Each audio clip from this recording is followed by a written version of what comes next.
You are plugged into what the church won't say. Well, we have difficult conversations at the foot of the cross. And today you are in for a real treat. I got my man with me, Marlon Chamberlain. Yes, sir. Yes. Hey, we're going to talk about his story, how he went from drug dealer to a believer in Jesus. And he found Jesus in a place you would never think, in jail. Yes, so, sir. Hey, we're going to talk more about that. Until then, cue the intro. Your bricks in danger, your chicks in danger. See, he will change ya if you come hang with us. So put that weight up and get your weight up. We not haters, no, we just dangerous.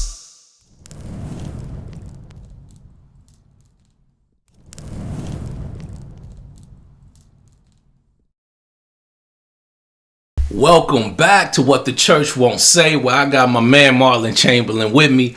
Like I said, this man has a provocative story, and I just want to hear a little bit from you, bro. So Let's start out. Let me ask you a few questions, man. Mm-hmm. Where was you born and raised? Chicago, Illinois, South Side. South Side of Chicago. Okay.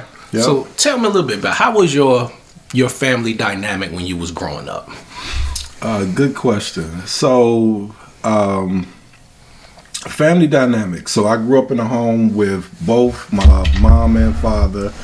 I had a brother and two sisters. My brother passed away a couple of years ago, but it was four of us. Sorry to hear that. All in the house together. Thank you. And we grew up in my family was big on faith.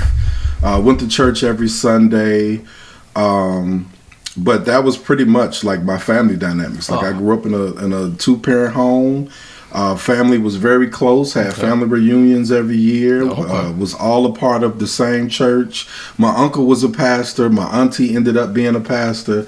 So I grew up like in a family that had strong faith. Wow. So would you say you guys was middle class? Would you feel like he was lower class? So I would say that we moved back and forth in a sense to where there were times when we were doing well financially, and then there were times when we were doing dirtball bad. Like just lights out, we all sleeping in one room because the heat off. My grandmother bringing like cans of like pork and beans and hot dogs for us to eat for dinner. So it was like back and forth. And then there were times that I remember that like I got whatever I wanted for Christmas. Mm-hmm. Like things were great financially. So it was up and down. Awesome. And I got to ask you this question because rarely do I hear a man say their father was in their household. How was your relationship with your father? So that's the weird thing. So my father was in the household but wasn't active in the household. So even though he was there was no like close relationship with my father. And he was an alcoholic. So even that's really what contributed to a lot of like the up and down of like how we lived financially.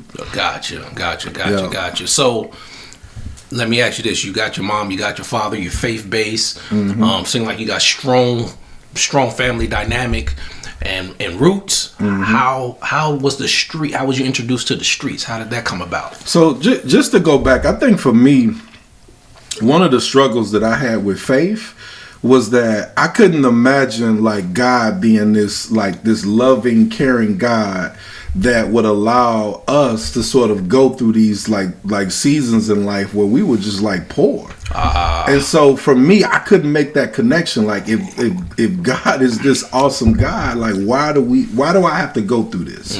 And so and just even with my father, like I looked up to my father and was just disappointed. So it was almost like I never felt like I had like this like relationship with my father that I wanted. Gotcha. And so even as a kid, like I would see things in the streets to where I would see guys that I knew, grew up with that lived somewhat similar lifestyles to me, but financially they were just like living different because they were hustling. Gotcha. So for me growing up, basketball sort of kept me away from the streets, but it didn't keep me in a way in a sense to where I didn't see what was happening. Gotcha. And as a kid and not being able to process like, man, this man is hustling and it might look like this glamorous lifestyle, I didn't know at the time like the stress and all of what comes with that lifestyle. All I saw was they got a nice car. He always got on nice clothes and shoes, and I want that. Right. So basically, you kind of in a sense was not looking up to your father. You didn't like what he represented and what he the impact he was having on the household. But then you looking at these guys like they doing it. Yeah. I want what they have. Well, I actually still looked up to my father, but it was almost like this continuation of like disappointment. Like imagine as a kid wanting to have that relationship with your father, and it doesn't happen. Wow. And you live in a household with this person, but there's no connection. Like he knew nothing about me as a kid growing up. Like he didn't know anything about the challenges. Like even when I think about just talking to girls, like I never had a conversation with my father about stuff that now to me is normal because this is what I do with my sons. Right. Like I didn't have that. So for me, it was almost like okay, I got tired of being let down. And so it wasn't that I was looking up to the people in the streets. It was just for me, it was about like, I don't want to live in poverty. Gotcha. Like I'm tired of being in the house with no heat and seeing my mother have to scramble and hustle. Like that sort of irritated me just from being like as a little kid. Gotcha. So how did you go from playing ball to getting into the street game? How did where did transition come from? What happened? So I mean, even Chicago is weird in a sense to where even if you're not like in the streets, you're still in the streets. So the neighborhood you grow up in, like just from being in high school, like traveling to different high schools. Like I went to Leo my freshman year on 79th Street. I think anybody who lives in Chicago has a wild story about 79th Street. I have one. So just even traveling through different neighborhoods, like coming home from school, like we would fight different like gangs that we didn't even know why. Like they would just jump on the bus, try to jump on one of us, and we would all stick up for each other. So it was almost like that was sort of like my introduction to the streets, but I just didn't tap into like the hustling parts of it. Gotcha. But because of the neighborhood I grew up in, I was always like known or affiliated with a certain gang because of where I live. So when I would say where I live at, they would be like, "Oh, you this?" And even if I said no, I'm not, they would steal that. Yeah, absolutely. So it was almost like I was connected then, and these were guys that I grew up with. Yeah. So I didn't see them as like gang members. I saw them as these my people. Yeah. And for those that don't know nothing about Chicago, when you talk about gangs, it's heavy gang affiliated. Everything has to do with location. You know, and it's very rare that somebody is in a different gang than the location where they grew up. You know, so or where they live. Yeah. So I'm gonna come back to that too because it's a funny story about exactly what you just said that pertains to Chicago. Okay. Yeah. So how did you get from obviously gang affiliated or in a gang playing ball? Obviously you already got some roots in the streets, but where did the hustle come in? About how old were you when you started hustling? So to be honest, I started hustling like when I was like 10 or 11 years old, but not selling drugs. Okay. So one thing that I did like about just like how I grew up, my father, his side of the family, is my father was a bricklayer, uncle was a carpenter, my grandfather was a concrete mason, my other uncle was a plumber. So as a kid, I had opportunities where they would say, "Come on, young fella, you want to go to work?" I'm gone. Right. And once I got a taste of like at 10 or 11 years old, like where I had $200-$300, like to me that meant everything because now I was able, except for I had to learn the lesson where I would run home and tell my mother like I made $300, and she would take $250 and leave me $50. So I had to learn, like, hey, listen, you can't tell your mama everything, but I started hustling then. Like now, as far as when I started selling drugs, I had moved to Iowa, Clinton, Iowa. A friend of mine, let me go back. A friend of mine was going back and forth to Iowa. Okay. He started coming back to the block, and we would be sitting out. He would say things like, "Y'all want to go to this concert?" And me and my cousin would be like, "Man, we ain't got no money." So he'll like, "I'll pay for y'all." So me and my cousin like, "Man, where you getting this money from?" So then we would say, "Well, I don't have anything to wear." He'll say, "Come on, I'm gonna take y'all to the mall." Take us to the mall, would buy us whatever we want, shoes. So now I'm looking like, man, what are you doing? Right. So eventually he took me to Clinton, Iowa, and he ended up getting indicted by the Fed. So then me and my cousin was going back and forth to support him throughout the process, and we ended up staying. So how I started hustling was initially I started smoking weed, and this is when I was like 18 and 19 years old. Had never smoked weed, done none of this stuff before in my life. Started smoking weed. So initially we started off hustling just to really maintain the habit of smoking. Gotcha. It wasn't like, oh, I'm about to get rich. Right. It was just, hey, I'm in Iowa. Stuff is I can charge more here than Chicago. So we would bring a little something, an ounce or two back from Chicago, sell enough to make our money back, and then we felt like we were getting over because we were smoking for free. Gotcha. That's how it started. And then my girlfriend at the time was pregnant. My first child, so now the pressure of like, man, I want to be here for my son.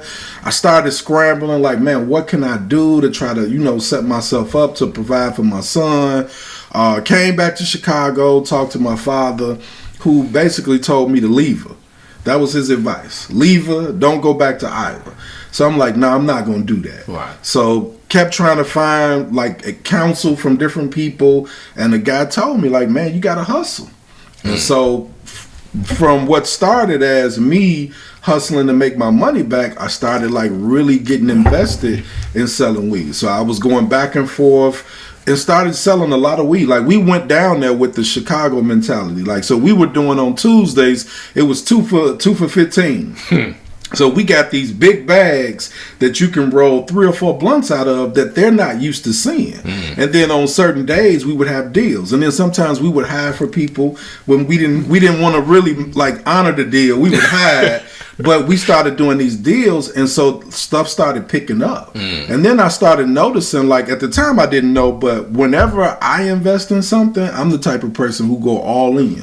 So I started going all in and selling weed, and so that's what really kicked it off. Okay. And so how did that start to grow? What did that look like in the growth of you selling weed? Did you transition to crack anything, or you just stayed in? Okay. No, I transitioned. So the one thing about selling weed, especially in Clinton, Iowa, it was that we kept a lot of traffic, which isn't good. So like I couldn't go nowhere without like people approaching me. So like I would be in the grocery store and people would be like, "Hey man, you." So it just got out of hand because it was like people, our name, the reputation, like people would be looking for us. And one day I was sitting in the house. Now meanwhile we brought some guys from our blog down there. So one day I'm in the house with a good friend of mine, and I saw him make like $2,500 in like 2 hours selling crack. So now I'm like, whoa. In Iowa. Okay. And it was a lot quieter. Like it wasn't that many people. So now I'm like, whoa.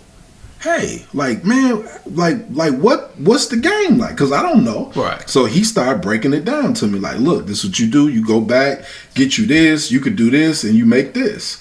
So I shifted. And started selling crack. Gotcha. Well, crack and cocaine. Okay, so you was doing both. Yeah. Okay. Yeah. Learn how to cut. Like that's why I said when I do something, like I go all the way in. So I knew, like I started learning, like you could buy. We used to say like 2 on the split for $1,600, and then that's 2 ounces and a quarter. Gotcha. And then you could take that down to Iowa and sell a gram for $100. So instead of me trying to get over, what I did was I gave them like what we would call a 16th for $100, which here is like nothing. But down there you could charge $150 and they love it. Wow. So I went crazy. Wow. Went crazy. So how did that evolve? What did that look like at its pinnacle down there? What was how many workers did you have? And so initially it was me and a bunch of like guys that I grew up with, and that was the most stressful time ever because it's almost like trying to run a business with people who are not like-minded from a business sense. Gotcha. So like the people that I was down there with, they want to gang bang. We in Iowa. I'm saying I don't care nothing about what these people down here saying. Right. I'm trying to get money. Right. They were gang banging, getting in fights, all type of stuff. And whenever stuff would happen with them, of course my name would get wrapped into it because I'm there with them. Gotcha. So initially it was a lot of struggle. Like Like we used to take turns coming here to recoup, and the goal was after a certain period of time we would all put our money back in the pot. So of course when we would come back to the table, people would be like, well, I don't have my money, or this happened, or I had to pay this. And so it was just a lot of stress. But once like a lot of my friends that I grew up with left, it was just me. So I had started meeting different people here to buy weight from that work with me, like, you know, like folks who started teaching me like how to cook. So like once that transition happened, when they left, like I took off. Okay, so kind of had to drop the dead weight to move forward. Yeah. Okay. And initially I did everything myself, so I would go back because that was like the game down there. Like why bring this to, no matter what you came back with. Like if you came back with a key, you bagged the entire thing up because you could count like this is what I'm gonna make off each ounce off a key. But then it got to a point to where I got lazy, lackadaisical, so I started like hitting like different people that some of them was like actually used the crack, but they still hustle, and some people was just hustling. Gotcha. So I had like a team of people that I would just drop off stuff from and then pick up when they was done. But I would say at the climax, and I was just telling a friend of this, like I would say at the climax of me hustling, there was a point where I was making $10,000 every 2 days, easy. Wow. And that was even if like that was like lazy days. Now if I really grinded out, like, cause think about it, I'm in Iowa, I'm around people with money, Right. who when they would come cop, they would cop enough of them to last them for a while, or they were just constant smokers. And I'm just curious because you're saying Iowa. What race was your biggest customer out Right. there? I figured that because you're out in Iowa, right? Yeah. Okay. Yeah. So did you, because it's predominantly white out there, was you sticking out like a sore thumb? It's funny because Clinton has a lot of black people. Like there's a lot of black and brown folks who live in Clinton because it's a quiet town. A lot of people from Chicago, Peoria, like from different big cities come there because it's the cost of living is cheap. So there was a nice population of black people. It just wasn't a lot of us. Well, I got you. So you don't stand out. Like you would just look like you might be a college student. And I was always smart from a sense of like I wasn't the flashy type. I was about to ask you that. I wasn't that wasn't my MO. Now what I would do is that I would sacrifice and hustle and get to a point to where like I would just be like, you know what, I gotta have some fun, and then I would go all out. But for the most part, what did that look like when you had fun and you went all out? So that could mean anything from like I had a nice car with rims, sounds, the way I dressed. Like at the time, Coogee was hot, so I had a lot of Coogee sweaters and outfit. Had a nice chain that was very shiny. So like when I would be flashy, like I would come all out, but I wouldn't do it down there. Gotcha. Like, so you'll come back to Chicago. Yeah, and I would have a ball. So like I would go to a club and just wild out. Like the way we partied like we were like rap stars. Like which I look back now and look at like how foolish that was. But at the time, like my sort of mindset was I'm taking chances and throwing rocks at the penitentiary. You do gotta have some fun. Absolutely. Even though what I was doing, like it wasn't like the fact that like I could have been working or running a business easily, and with still, that mindset. Absolutely, and still been able to have fun without worrying about like getting caught. Gotcha. So you went in Iowa.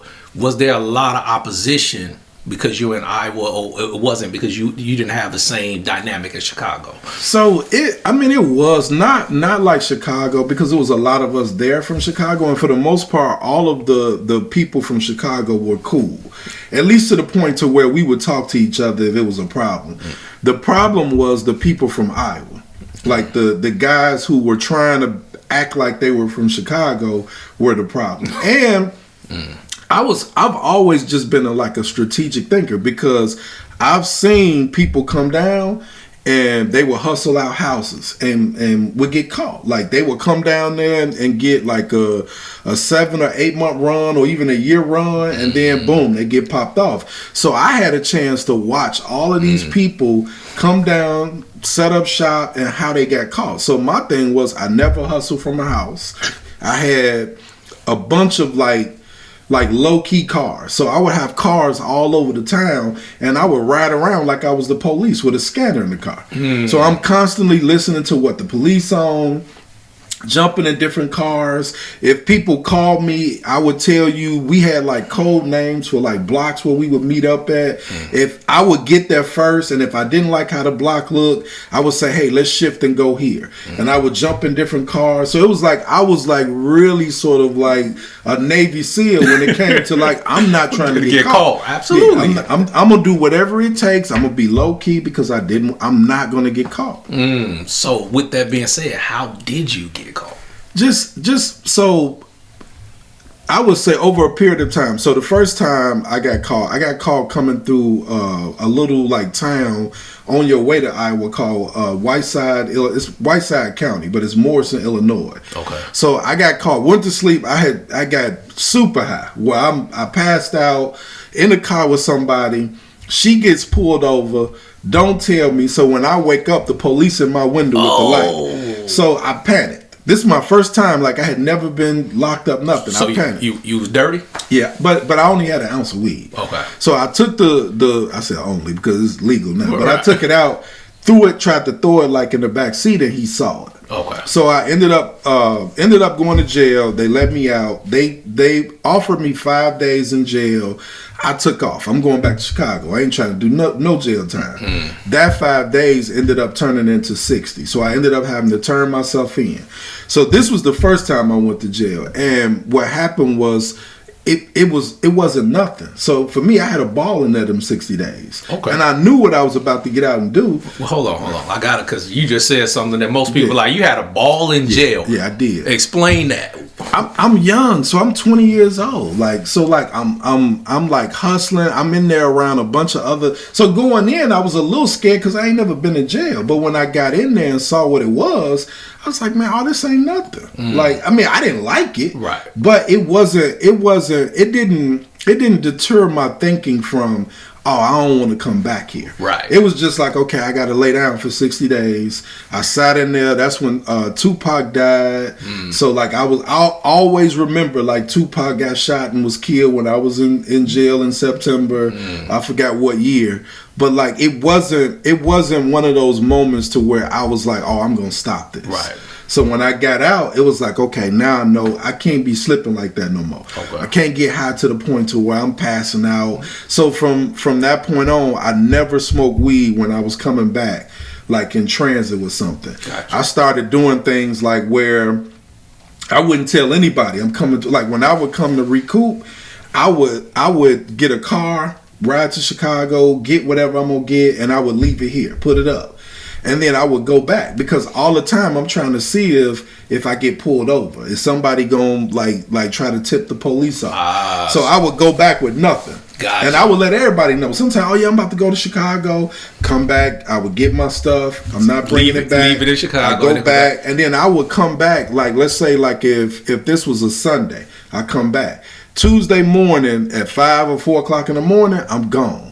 But I'm coming, I get what I need to get, and I'm going right back. And nobody know I'm gone. Sometimes even like my girlfriend at the time wouldn't even know like that I'm gone. Because I would try to just like I want to go, get what I need to get, and then boom, I'm going back. So you was testing the waters to see. Yeah. I was always like a cautious, like paranoid, like I didn't play like I was one of them people that was very disciplined in the sense to like I'm not gonna get caught like this. Gotcha. But then I got caught. Then I got caught again. How did you get caught again? The second time I got caught, and it's crazy too. My girlfriend and her sister was getting ready to go out. It was something happening, and they took my car. So I had a stash in my car. So because they were using my car, I took out. I think I had like maybe 7 or 8 grams of crack, and I had a bunch of weed. Like I always kept weed on me, and every case I caught, it included weed in it somehow. But they would throw the weed cases out because they didn't care. Right. But I took out the little work I had, the weed I had. My girl took my car. So me and my friends standing out in front of my girlfriend at the time, mom's house, and all of a sudden the police come from like different angles, and they run up on me and catch me. So you had it on your person when you took it out the car. Yep, had it on. Something I never do. Right. And the only reason I did it was because she was taking my car. Gotcha. So boom, they run up because they said that somebody called the police and said that they saw 2 black men out front smoking weed. So boom, they pull up. Was y'all smoking weed? I was. He wasn't, because he didn't smoke. And the funny part about it, which is another story, I think it was my girl's mom, because she was mad because I wouldn't give her none. But I don't know that. That's for just sure. me speculating. Okay, I got you. But that was the second case. So that case, I ended up getting locked up. I bonded out. Bond was like $3,500. Bonded out.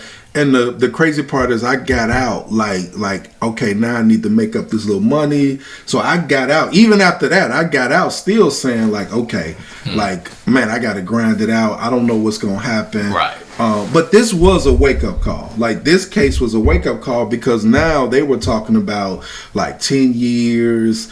Like so it was like a back and forth. So I was out fighting the case for almost a year. Okay. And then I got sentenced. They sentenced me to 10 years, but they gave me an opportunity to do a year. Well, I had to do a year in state prison, and then they gave me 6 months in this halfway house. And they told me that if I completed the halfway house time, that they would just, it was a certain amount of like years I would be on probation, but I would be able to come out. So that's another thing about Iowa. You can catch a dope case and get 10 years and do 18 months. Wow. You can catch 2 dope cases, get 20 years, and only do almost 3.5 years. What? So you only do 2 years off of 10.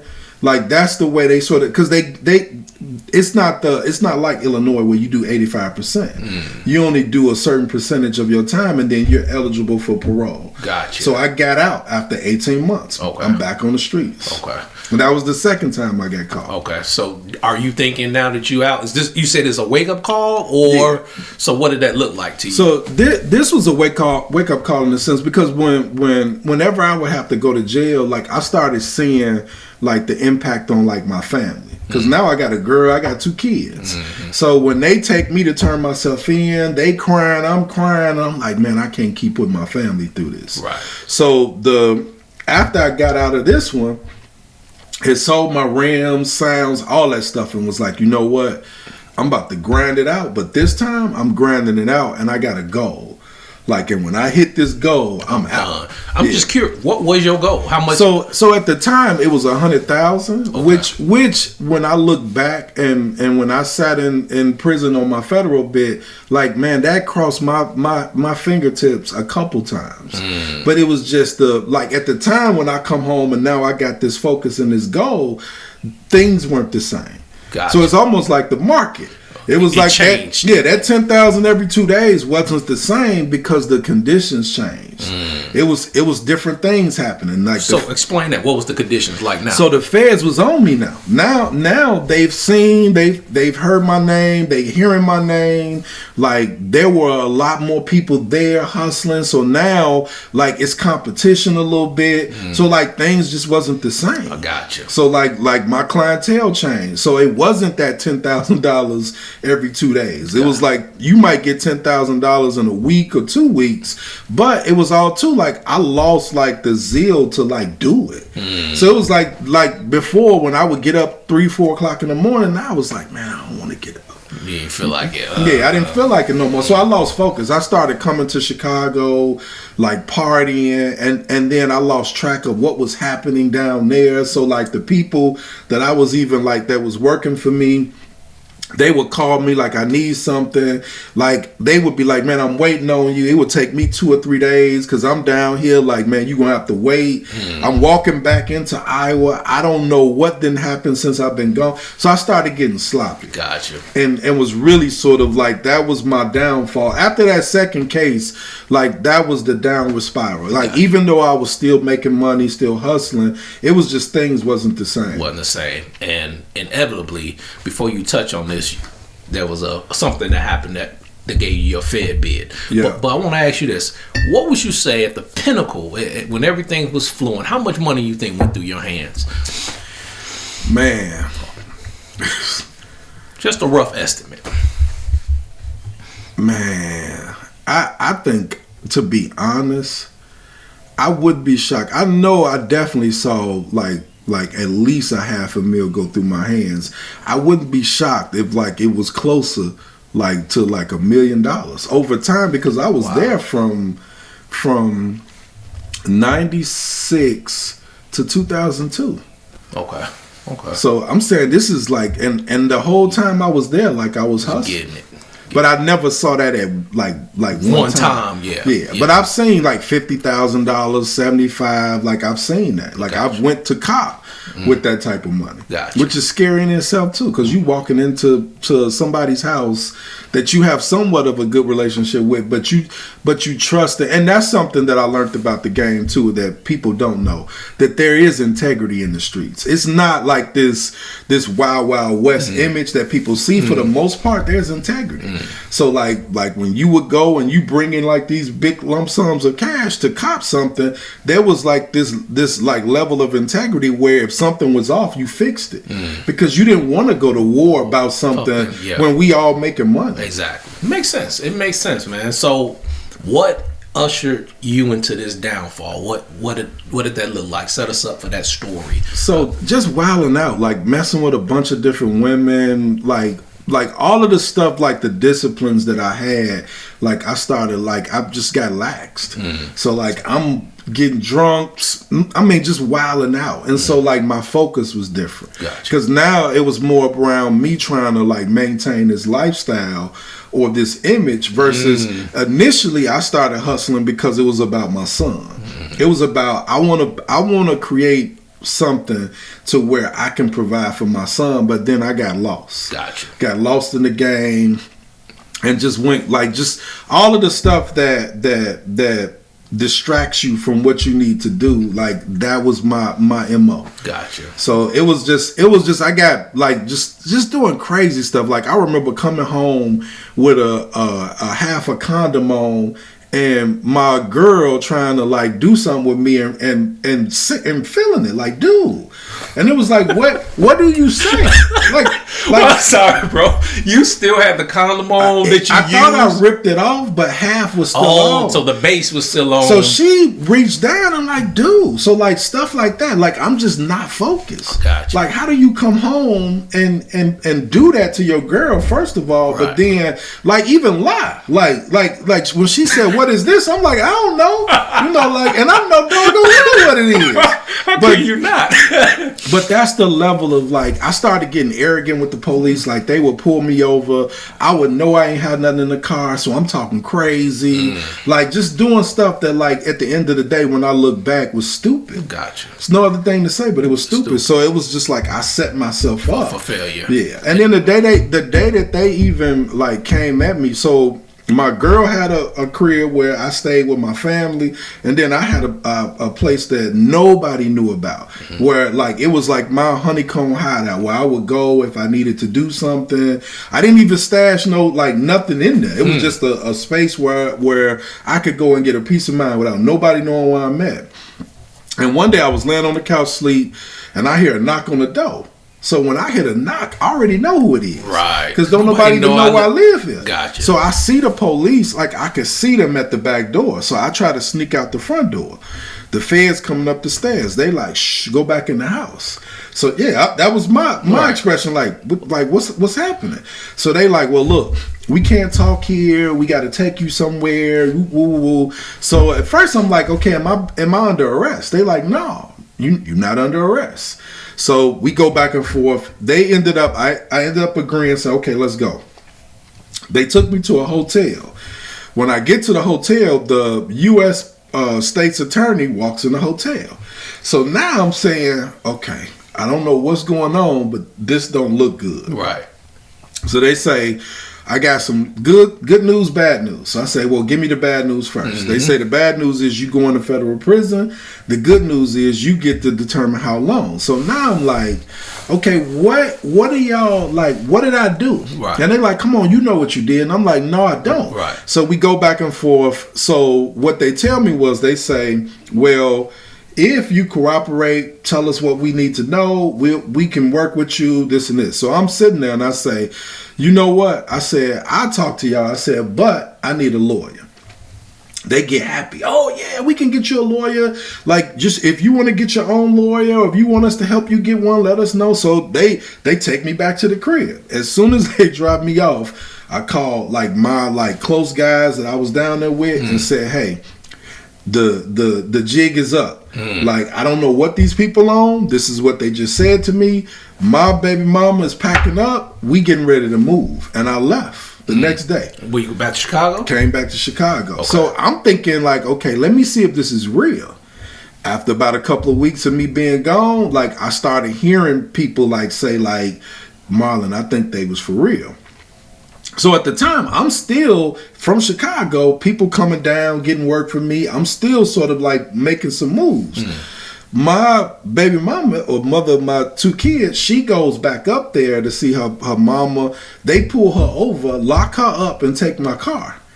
So now I'm like, oh yeah, this is for real. Right. They lock her up. They charged her with aiding in the bed and took my car. So now she's locked up. So now we bond her out. Well, she was in there for about 2 weeks. We bond her out. She come out. She like, dude, they own you. She telling me everything they saying to her. Like, and what did they say? They were asking her like, where's he at? Do you know he got a federal warrant? Like, you were aiding and abetting him. We got a picture of you taking him to meet somebody. So now she's scared to death. But she's like, because initially when she got locked up, I was like, I'm about to turn myself in. And she started sending messages through her family saying, tell him don't do that. Like, because I was about to just go like, look, right. if I turn myself in, well, y'all let her go. But no. So she ended up staying in jail. We bond out. She come out. So now from reading her paperwork, I'm like, oh yeah, this is for real. So now I'm on the run. Wow. So I was on a run for about 18 months, which was the worst time of my life. Looking over your shoulder everywhere. People lie and say like, oh, I was that was the worst like time of my life, because like you were in a point of, even though at that point I was ready to transition out, I couldn't. Because it was like I couldn't just go get a job, because as soon as they run my social, that's it. So now I'm in Lafayette, Indiana, Crawfordsville, hustling. Like, I'm all over the place. I'm in Atlanta, like just doing stuff to where like I'm off my square, but I'm still hustling like wherever I go. So I ended up moving back from Atlanta to Hammond, Indiana. Me and my girl was there for about a year, maybe a little bit more than a year. And then one day I walked out the house, got in my car, and before I could close the door, I saw a van pull up this way, I saw they jumped out with pistols and was like, get on the ground. What's your name? I tried to give them the alias name that I had. Right. Like, and it was working. Like, I had a real alias and everything that was working. Yeah, ID and everything? ID everything. So when I gave them the alias, they was like, they knew the alias. Like, when I got my paperwork later on, I saw that they had Patrick Adams as one of my alias, but they looked at my name and was like, yeah, this him. Like, I got my name tattooed on my neck. So they looked at that and was like, yeah, this him. And it was over with. But I always tell people, the day that the marshals put the handcuffs on me, like, God showed me that day, even though it was like one of those painful lessons that it was like, why God, why? Right. He showed me like, you wanted to let go of this lifestyle. And like, so now I got handcuffs on, and God is showing me like, this is how I'm going to break you away from this lifestyle. Wow. So like, going in, like, I knew like this was it. So in a sense, there was some peace, because it was like, now I can basically transform, like, and come out of here a different person. Now I don't know what's all about to happen. Right. I didn't know, but I had a sense of peace. I was sad, was hurt, crying, but there was a sense of peace of like, it's over. Wow, no more. And I'm sure at peace because you're tired of running too. Absolutely. Yeah. So you end up doing fair time. Yeah. Okay. Yeah. And how much time did you have to do? So I did 10 and a half, but I was sentenced to 20 years. Wow. Yeah. Wow. So what was because this is your first time doing fair time, right? Yeah. What was the difference between fair time and doing state time, for example? So for me, I had we used to call like short bits, like wino bits. So like on the state side, I always had like these wino bits to where like I could see my out date. Like it's a couple months, right? You know, I could do this. You know, I get in there, lift weights, but this time, like the feds are a little different. Like when I walked into court and they said the United States of America versus Marlon Chamberlain, woo, I'm like, this is a little different, right. So like I was scared. Like not from a sense of like scared something was gonna happen to me. Right. Scared to a sense to where I felt like I was about to get lost. Because I was hearing stories of how like the feds were sentencing people to 30 years in life, and so I'm hearing all of this. It's really what's scaring me because I'm like, man, what did I do? Right. So you still ain't knowing quite what you did yet. Well, I did, but so this is the part. Even like why I do the work that I do now. I was living a criminal lifestyle, no doubt. But what I felt was unfair was how much time they were giving people, and they never asked me why. Like out of all of the times I was arrested, went to jail, nobody ever said, "Young man, why do you keep hustling?" Or do you realize you can channel that energy, start a business, and you can hustle legit? Gotcha. Nobody ever said that. Gotcha. So it was like now, like imagine I get picked up in Hammond, Indiana. I go to a jail in Hammond, Indiana. Then they take me to MCC Chicago. Had no idea prison is in smack dead of downtown Chicago. Never knew this. Like it's a prison right there. Like now I walk past it and I'm like, I never knew this building was here. So they take me downtown Chicago into this MCC, the Federal Detention Center, and I'm like, okay, what am I doing here? They're like, well, we gotta take you back to Iowa. So they fly me from Chicago all around the place. Like this was the most I ever landed and took off in my life in one day. I then went to Atlanta, Texas, and then we landed in Oklahoma. So when we get to Oklahoma, the plane lands, and when you get out of the plane, you walk into a prison. Now, mind you, I ain't never experienced nothing like this. Right. So I ain't called my family. Nobody knows where I'm at but my girl. So now I'm being flown all around the country. I get to Oklahoma and land in a prison. I'm tripping. Right. And now I'm meeting people from New York, Texas, like people who've been in the system, and they telling me like, you know, some of them scare me like, yeah, you're going to get 30. Yeah, you're going to get 25. Wow. So that's what I want to ask you, man. When you heard 20 years, how did that hit you? I was sick. I bet. I mean, what? Yeah. I mean, did you cry? Was you? Yeah. Wasn't no all that tough. All that stuff was out the window. Like one thing the federal system do is it break you down. Like all that tough stuff go out the window. So it wasn't just me. It was a bunch of us in there. Like man, I done messed up. Right. Yeah. So I was sick, and it was like okay. I started studying like the law because I'm like, this can't be legal. And the more and more I started studying the law books, like the more and more I realized, like, dude, you were in a game that you didn't even know the rules. Like you didn't even know the consequences of like, actions. Because this was here. This existed.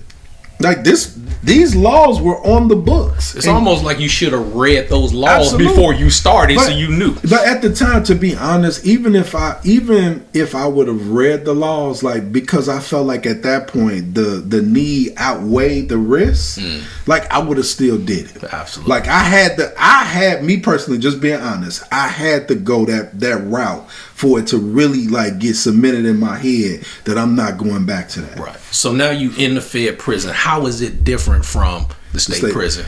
So it was different because of, to me, I think just the people I was around. So the federal system, you have people from all across the world, really.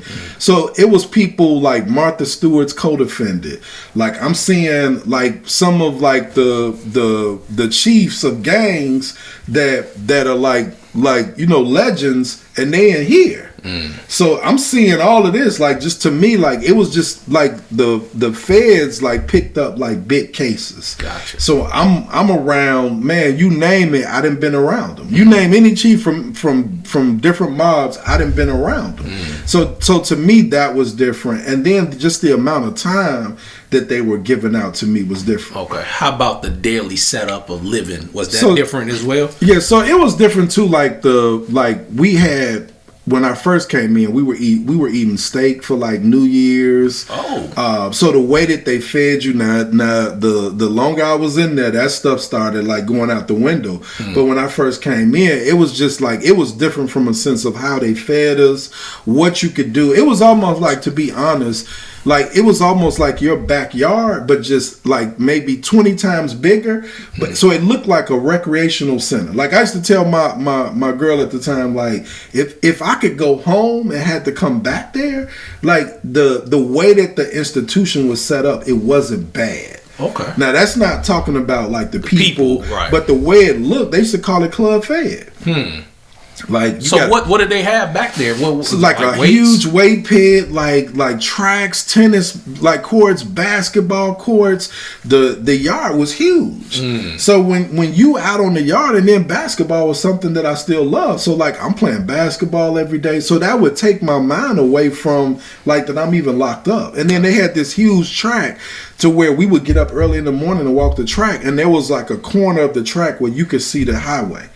So like that was my like that kept me focused and mentally focused, because I could always say like one day I'm gonna be back out there on that highway. Gotcha. Like so I still saw, like, even though I didn't see humans like outside of the place, me seeing those cars on that highway was like motivation, like escaping where you were. Yeah. But how about as far as violence and getting into it with people in there? I'm sure that's still there. Yeah. Okay. Yeah. It happens for the most part too. Which is weird is that like there's a level of respect in prison that's different out here.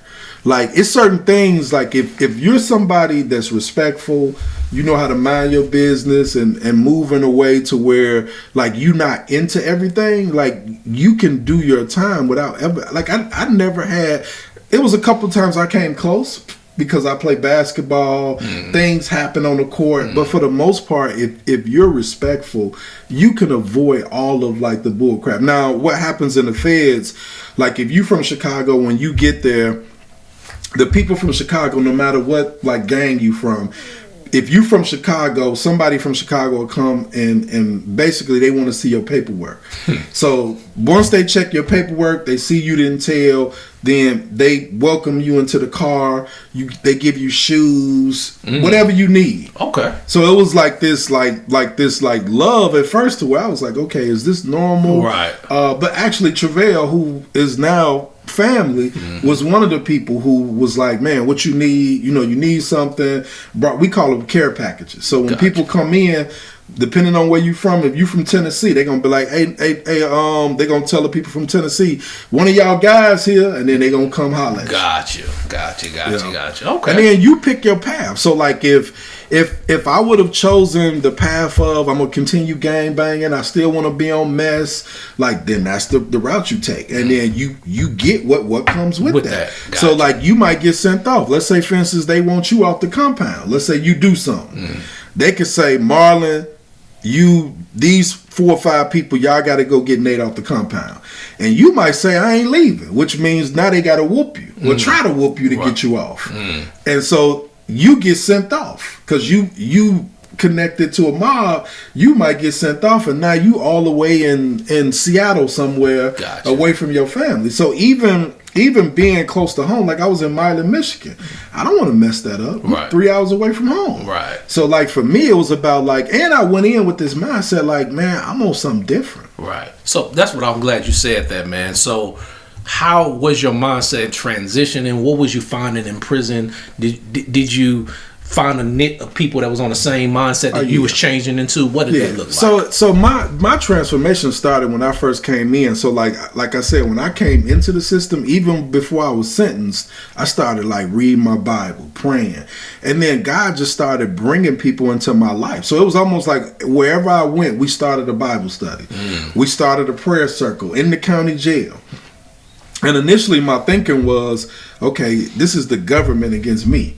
So the only person that can help me beat this is God. Gotcha. That was my strategy. So Gotcha. I'm going to do whatever God want me to do. God, I just want you to get me out of this. But what happened was after I still got the 20, my prayer shifted and I was so invested that my walk was, okay, God, you didn't get me out of it. Now I just ask and pray that you give me strength to walk this thing down. And whenever I come home, I just want to come home better than when I came in. Gotcha. So all throughout my the transit period when I was going to all of these different places, somehow I met somebody who there was a Bible study, or we started one. We started prayer circles, so we would be praying for people that was going to court. And then when I got to the joint, that's how I came in. I came in man, I'm going to church. Right. And it just so happens the prison where I was at had services every night. And these were services where churches was coming in from the outside. So I was going to church every day. My routine was work, basketball, church. Gotcha. That was my routine initially, and then I just started meeting people like Travell, my mentor, people that were like-minded, that were like really big about their faith. And those were the people, like the scriptures say, he who associates with wise men will become wise himself. That's what I did. I started linking up with people that was on something different. Oh, that's good, man. And so I hate to ask this question. I know this is going to sound like a dumb question. Did that time go by fast? Was that super slow for you, that 10 and a half years? So it's funny because when I was doing it, no. Okay. But when I look back, yes. It went by quick, huh? Yeah. Because it was some things that you just have to let go of. And the hardest part of doing time is letting go of what you can't control. So it's almost like faith on steroids. It's you just gotta say, God, I'm gonna put my family in your hands, and I gotta do this time so that the time don't do me. Absolutely. Because I saw people stress out. I saw dudes in their 20s with gray hair because they stressing out about their girl. I had to take responsibility for the fact that I was a demon when it comes to relationships. And even when my girl stepped out at the time, it was dude, how can you sit up here and say anything? Right. So it was a lot of just me looking in the mirror and saying, own it, eat that. Right. Even though it hurts, eat that. I lost my mother in 2006. Sorry to hear that, bro. Had to deal with the fact that when she moved to Atlanta, I would go to Atlanta every year. I'm in the streets partying, having a ball, and then I would go see my mother the day before I left. So it's now I'm thinking about how valuable time is, and I'm saying, wow. But God is just showing me hey, if you value time the way you looking at it now, why did you wait? Why did you wait all that time? You were there with your mom. Why didn't you go see her? Why did you wait? What was more important? So these are the things that I'm wrestling with. Right. And I can't blame, this happened or this happened. Right. I can't blame. I had to eat it. Right. So I can't blame, this person told on me and all. No. Because if you wasn't selling drugs, you wouldn't have gave this person the opportunity to tell them. So this is 10 and a half years of seeking God. Would you say by the end of that 10 and a half years, you had a healthy relationship with God? Absolutely. Okay. Absolutely. Yeah. So Absolutely. He was a whole nother person. Absolutely. And it took my mentor, for me, making that connection of the love of a father, because I didn't experience it on a natural level. It was hard for me to fathom, how can I love God the Father, somebody who I can't see. So my mentor was somebody who stood in the gap and loved on me in a way to where I had to get used to it because I had never experienced love like that from a man. So me, I'm what is this dude on? Right. But he really demonstrated to me how God loves you unconditionally. And obviously he's in jail with you. He's in jail with me, serving a 30-year bit. Doing 30, okay. And had been down 15 when I come in. So he had to do 30 then. Yeah, he did. He did 85% of the 30. He did about 27, 26 years. Wow, he's out now? Yeah, he's out now. Okay. Back in Nigeria. Okay. Yeah. Wow, so he was the demonstration of God's love. Absolutely. Absolutely. Okay. Yeah, okay. and he was the pastor of the church in prison. And what I started seeing was that churches would come in from the outside, we coming in to bless y'all, but they would get blessed.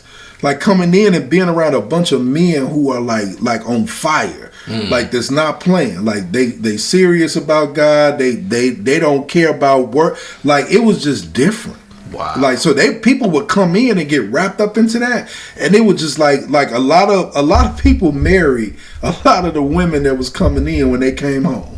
Really? From the church. So the women that was coming in ministering was coming or whatever? in ministering. The guys would get out, they would go visit the churches, and next thing you would know, oh, Mike married sister what's her name? Wow. And they still married to this day. So it was just like that was an experience for me that I had never had in my life. Wow. Like church in that way. Right. And it wasn't no faking, because you couldn't just show up on Sunday screaming and crying, and then Monday I don't see you no more till next Sunday. This is I'm watching you.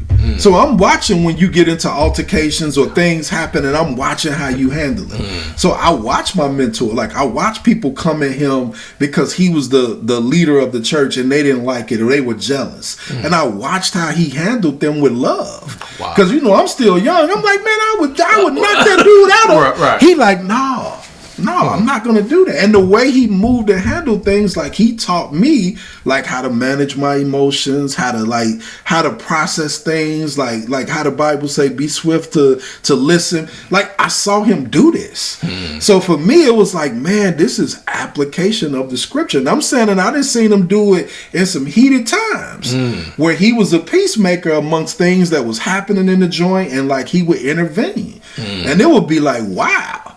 Like, man, like I can see God on this man. Wow. So you did the 10.5 years. How was your transition from being saved in jail to now being saved free? Was that a difficult transition? Because now, obviously, you in jail, so you got your routine. But now there's a lot of freedoms you can explore. How was that transition? Yeah. So initially, when I first came out, it was hard because the fellowship wasn't the same. So when I came out, I always say this now, like looking back, I had a lot of zeal with no wisdom. Well, I lacked a lot of wisdom in a sense to where I was passionate, but like it was hard to find a church home. Like, because it was just different. Yeah. Like it just didn't seem like what I experienced in there. Like I was looking for that. And it was almost like in a sense to where God was saying that was a season. Like it's over. Yeah. Like you gotta find somewhere that you can plug into, and not even the church as a building, but plug into some relationships that are similar to what you experienced there, but folks that can take you to the next level. So initially when I came out on fire. If you would have told me I could run through a brick wall, if God told me to do it, I would have did it. Like I was on fire, and I felt like over time, like my fire was being put out. Like it was being like water was being put on it, because I'm talking to people, and they looking like, well, like no, church isn't like this out here. So it was like I just felt completely like off. Wow. To where it was like, you know what, like. I sort of took a break. Like it was like I put my faith on the shelf and was like, man, I don't want to hear about that no more. Gotcha.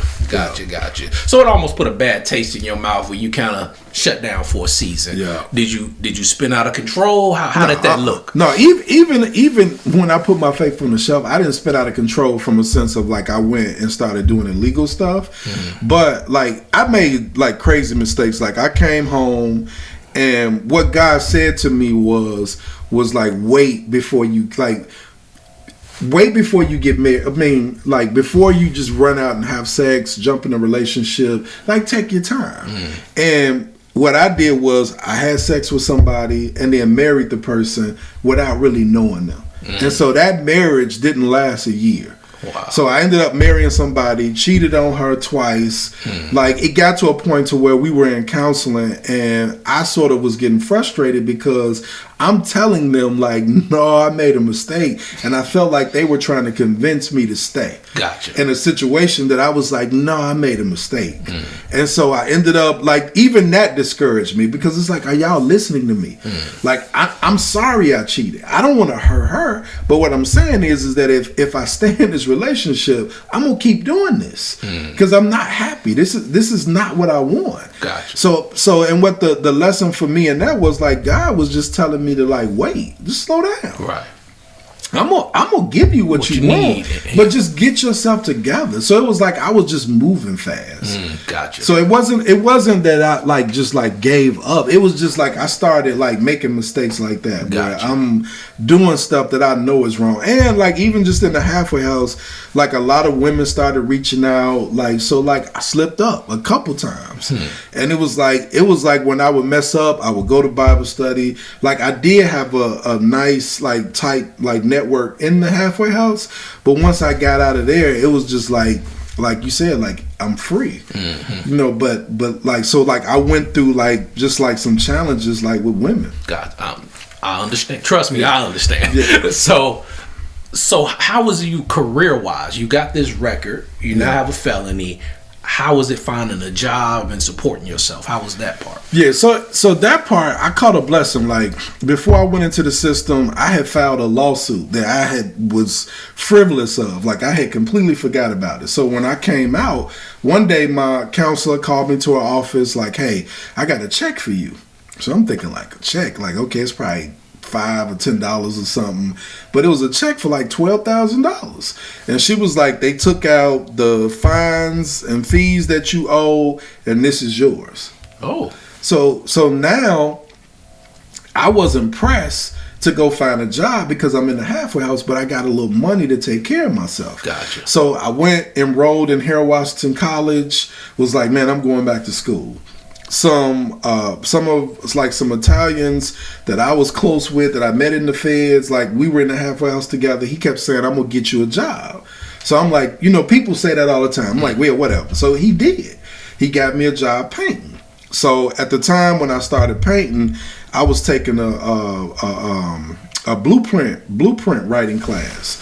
So I was learning how to read blueprints, and so when I would be on the painting sites, now I'm practicing. I'm looking at the square footage, like, okay, I would need this many gallons of paint. So my boss who hired me, who I was locked up with, he taking notice. So he would come on the work site and he would ask the foreman, like, what type of paint go on kitchen walls? And the guy just for some reason like was struggling. And I would be like, man, eggshell.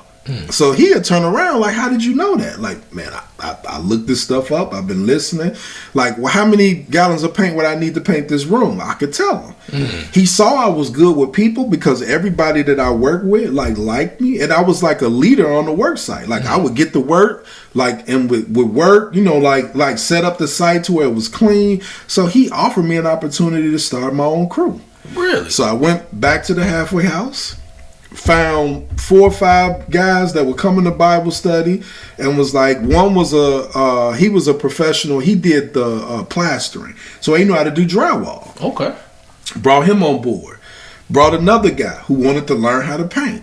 So I built out a team. And so now I went from painting to where I'm managing work sites. And then from that, I went to where I was going out. I would come in your house, do an estimate, and I started putting bids on houses. So now my Italian buddy, they love me because I work hard. I make sure like whatever deadlines we had to meet to get jobs done, I was hitting them. So this was my first job coming out. So I never had to put in applications. Like that wasn't my route. Right. But what I also saw was I saw people come out excited, happy, and then I would see those emotions go from happiness to anxiety because they were going out and getting rejected because of their record. So it didn't happen to me initially personally because of like I just walked into a situation, but I was hearing about like, man, they told me no because I got this record. So like I never lost sight of like Marlon, like you're not an exception. It's just you've been able to sort of navigate this in a way where it didn't impact me in the same ways that it did other people. So how were you hearing these testimonies of people telling you they can't get jobs? How was it impacting you mentally, and how was you feeling about it? Well, at first, like, so my introduction to policy happened when I was in the Fed. So like I got sentenced to 2010, the Fair Sentencing Act passed, which was a federal piece of legislation that changed the ratio between crack and cocaine. So when they did that, a lot of people's sentences got reduced because they were sentencing people who had crack cases to unbelievable amounts of time.